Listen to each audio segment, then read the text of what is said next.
Last week at this time, the markets were peering over the edge of the cliff and threatening to crash from there. Since that point, we've seen almost a 4% rally. So what's going to happen this week? Welcome to the ReadySetTrade Market Minute for Sunday, the 11th of September.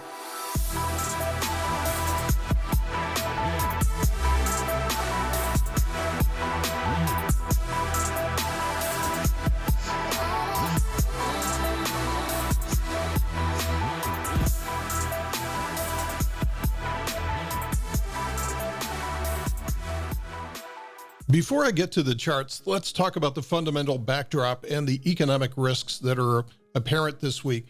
First of all, as you look across this 5 days of time span, notice that there's no Fed speaking going on. This is because they're in the quiet period before next week's Fed release on the 21st.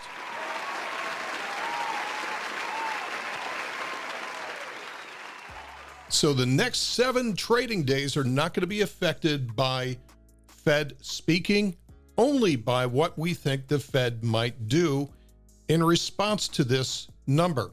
And the biggest numbers that we have to look out for this week are the Consumer Price Index on Tuesday at 8:30 a.m. Eastern Time, and then followed by the PPI, or Producer Price Index, or wholesale inflation, on Wednesday at 8:30 a.m.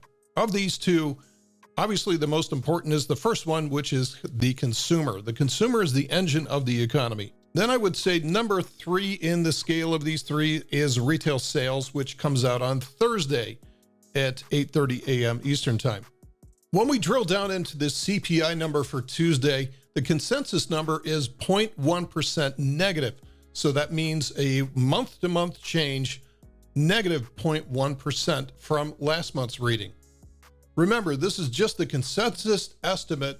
The range is negative 0.3% to positive 0.2%. So the more negative we go on the consensus number, which is reported on Tuesday, the more likely that the Fed rate hikes are already having an impact on inflation, and that may, just may, cause them to pivot a little bit earlier down the road, although they will decline that next week. So I think it's fairly logical to assume that if we do get a decent negative number on the CPI print on Tuesday, markets will more than likely rally. If we see a really hot number still, which is in the positive numbers, probably the market will distribute from there into the end of the week. Now let's go to the charts. Since we can't predict what is going to happen from day to day, what price levels do we need to watch to find out whether something is actually happening when we have that reversal confirmed enough to be able to trade off of and act upon? Okay, so we're going to use the fib retracements here to understand what's happening with the current swing. The current swing started on 826 to the downside. Remember that day when Jerome Powell came out and said, oh yeah, we can't wait to hike rates again? Kind of spooked the market. Now, if we take that from the top to bottom, what we can see is that we're very close to that 61.8% retracement, at which point, if the price closes over there, so if the price does get above and beyond 4,100, chances are very strong that it will fill in the triangle, at very least fill in the triangle. Understand that this daily trend is still working to the downside. We still have lower highs and lower lows. So far, this is nothing more than a nice swing off the bottom to a lower high on the daily chart. So a couple of things have to happen. Either we have to see the price to reclaim the uptrend. We have to see the price break above 4,200, which is unlikely to do, or more likely what could happen is we see the price swing up here, pull down, get all negative again. That prints a higher low, and then subsequently watch this break to a higher high. So this all could happen this week, depending on what kind of news that we get. But this is the type of pattern that we need to watch for. Again, it's unlikely that we're just going to see this thing V-bottom straight up to a higher high. But what we could see over the next couple of days is perhaps the price pulling down just a little bit, prints that higher low, and then watch the price print into a higher high.